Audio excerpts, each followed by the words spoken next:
സലാമത്ത് നൽകട്ടെ. ഖബറിന്റെ ലോകം വല്ലാത്തൊരു ലോകല്ലേ സഹോദരങ്ങളെ. അഷ്റഫുൽ ഖൽഖ് സല്ലല്ലാഹു അലൈഹി വസല്ലമ തങ്ങൾ വലിയ പ്രഗൽഭനായ സ്വഹാബി വര്യനായ സഅദ് റളിയല്ലാഹു അൻഹുവിനെ ഖബറടക്കിയപ്പോ ഖബറിന്റെ ഉള്ളിലേക്ക് സഅദ് റളിയല്ലാഹു അൻഹുവിന്റെ ശരീരം സഅദ് ഇബ്നു മുആദ് റളിയല്ലാഹു അൻഹു, അതും ഒരു സാധാരണ സ്വഹാബിയല്ല. അവിടുത്തെ മരണത്തിന്റെ പേരിൽ അള്ളാഹുവിന്റെ അർശ് വരെ വിറച്ചുപോയി എന്ന് ഹദീസിൽ പഠിപ്പിച്ച സ്വഹാബിയാണ്.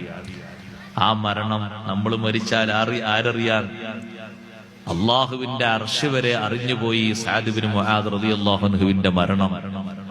ആ സഅദ് തങ്ങളെ ഖബറിലേക്ക് അങ്ങ് വെച്ചപ്പോ, ഖബറിലേക്ക് വെച്ചിട്ട് അടിയിലെ ആ ഭാഗത്തുള്ള ഖബറിങ്ങനെ അടിയിലെ ഭാഗം കൊണ്ട് മൂടി റെഡിയാക്കിയിട്ട് സ്വഹാബത്തൊക്കെ മണ്ണിടാൻ ഒരുങ്ങുന്ന നേരം അല്ലാഹുവിന്റെ റസൂല് തസ്ബീഹ് ചൊല്ലാൻ തുടങ്ങി. സുബ്ഹാനല്ലാഹ് സുബ്ഹാനല്ലാഹ് സുബ്ഹാനല്ലാഹ് സുബ്ഹാനല്ലാഹ്.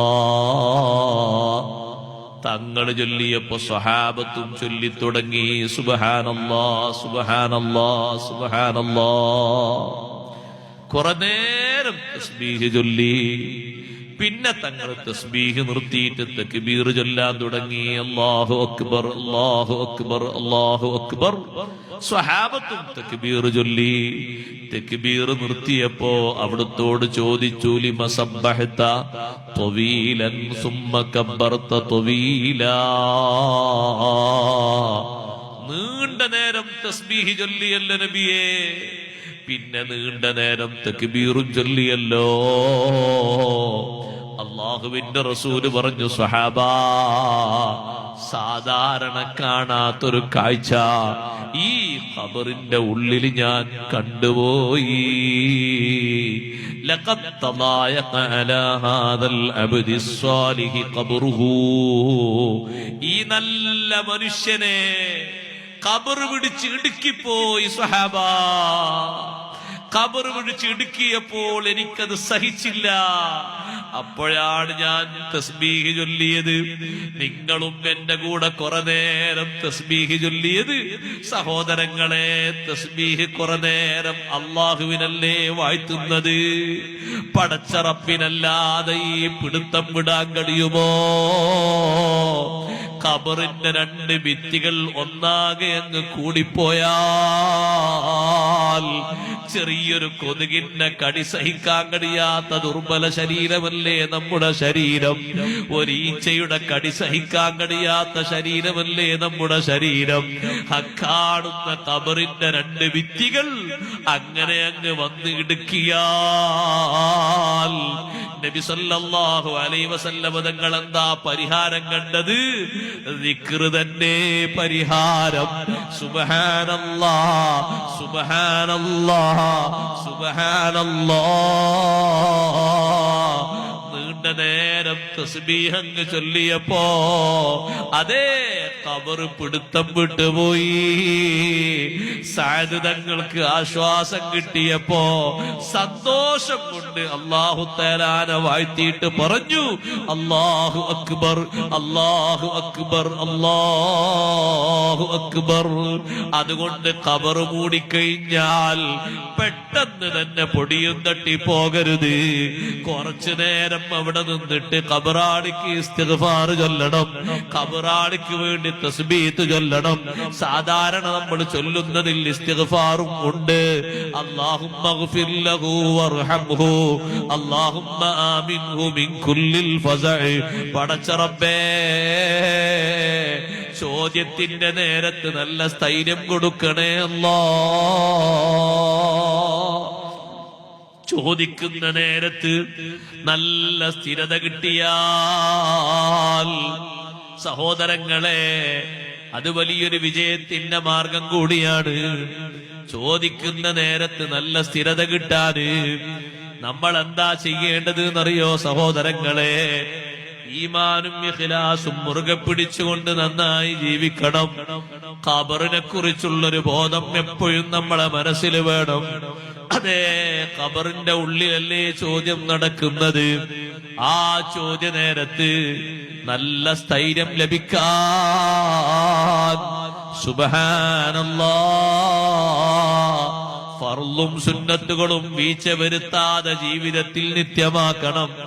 തബാറക സൂറത്ത് എന്നും പതിവാക്കണം. ഖബറിന്റെ വിഷയത്തിൽ നിന്നുള്ള കാവലി എപ്പോഴും ചോദിക്കണം. സുന്നത്ത് നിസ്കാരത്തിലും ആ ദുആ വിട്ടുപോകരുത്. അല്ലാഹുമ്മ ഇന്നി അഊദു ബിക മിൻ അദാബിൽ ഖബരി വമിൻ അദാബിൻ നാരി വമിൻ ഫിത്നത്തിൽ മഹ്യാ വൽ മമാതി വമിൻ ഫിത്നത്തിൽ മസീഹിദ് ദജ്ജാൽ. ഒരൊറ്റ നിസ്കാരത്തിലും അല്ലാഹുവിന്റെ റസൂൽ ആ ദുആ ഒഴിവാക്കിയിട്ടില്ല. അല്ലാഹുമ്മ സ്വല്ലി അലാ മുഹമ്മദ് എന്നെത്തുമ്പോഴേക്ക് തിരക്കും പിടിച്ച് സലാം വീട്ടിയിട്ട് എണീറ്റ് പോകണ്ട ഉമ്മമാരെ. അല്ലാഹുമ്മ സ്വല്ലി അലാ മുഹമ്മദിൻ വഅലാ ആലിഹി. ആലിന്റെ മേൽ സ്വലാത്ത് ചൊല്ലണം. അത് അബ്ആദ് സുന്നത്താണ്, നിസ്കാരത്തിന്റെ പൂർണ്ണതയ്ക്ക് അനിവാര്യമാണ്. വഅലാ ആലിഹി എന്ന് ചൊല്ലിയ ശേഷം അല്ലാഹുമ്മ ഇന്നി അഊദു ബിക മിൻ അദാബിൽ ഖബരി വമിൻ അദാബിൻ നാരി വമിൻ ഫിത്നത്തിൽ മഹ്യാ വൽ മമാത് വമിൻ ഫിത്നത്തിൽ മസീഹിദ് ദജ്ജാൽ. ചോദിക്കുന്ന നേരത്ത് പതറിപ്പോകരുത്. നന്നായി ആ ചോദ്യത്തിന് അള്ളാഹുവിനോട് കാവൽ ചോദിക്കണം. ചോദ്യത്തെക്കുറിച്ച് നല്ല ബോധ്യത്തോടെ ജീവിക്കണം. പടച്ച റബ്ബിനോട് ആ നേരത്ത് സ്ഥിരത കിട്ടാൻ തസ്ബീത്ത് കിട്ടാൻ ഈമാനും ഇഖ്ലാസും എപ്പോഴും ഊട്ടിയുറപ്പിക്കണം. ഈമാനിന് ലെവലേശം സംശയമുണ്ടാകരുത്. ഞാൻ പറഞ്ഞ വിഷയം തന്നെ തുടരട്ടെ. അംർ ബിൻ അസ് റളിയല്ലാഹു അൻഹു തന്റെ കൂട്ടുകാരോടും മക്കളോടും പറഞ്ഞത്, ഒന്നാമത്തെ വിഷയം എനിക്ക് നിങ്ങളവിടെ നിൽക്കുമ്പോ നേരം പോക്ക് ലഭിക്കുമെന്നാണ്. രണ്ടാമത്തതോ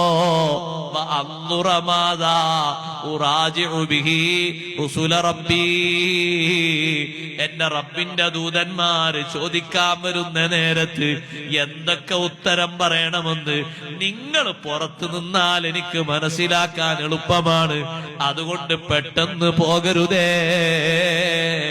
ഉമ്മാനെ മറവ് ചെയ്ത്, ഉപ്പാനെ മറവ് ചെയ്ത്, കൂട്ടുകാരെ മറവ് ചെയ്ത് കുറച്ചു നേരം അതിന്റെ ചുറ്റുഭാഗത്തും നിന്ന് തസ്ബീത്ത് ചൊല്ലണം.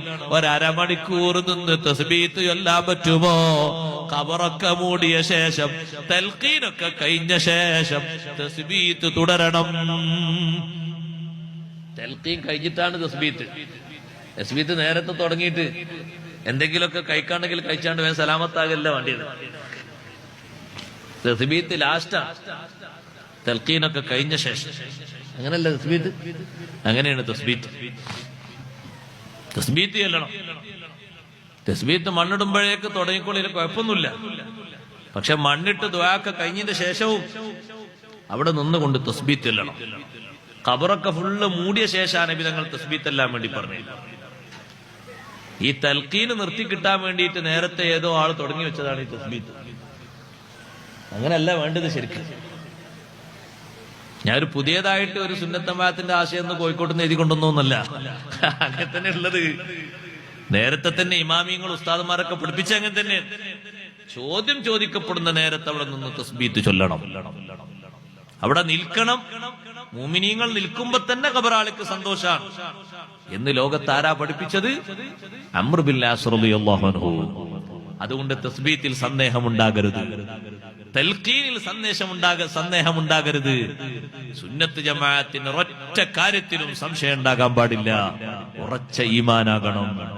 അഷ്റഫുൽ ഖൽഖ് മുഹമ്മദുർ റസൂലുള്ളാഹി സ്വല്ലല്ലാഹു അലൈഹി വസല്ലം തങ്ങൾ അവിടുത്തെ സ്വഹാബത്ത് താബീങ്ങളിലൂടെ, താബിയുകൾ ഇമാമിയങ്ങളിലൂടെ നമുക്ക് എത്തിച്ചു തന്ന എല്ലാ കാര്യങ്ങളിലും അടിയുറച്ച നല്ല ഈമാനും ഇഖ്ലാസും ഉണ്ടാകണം. ഈ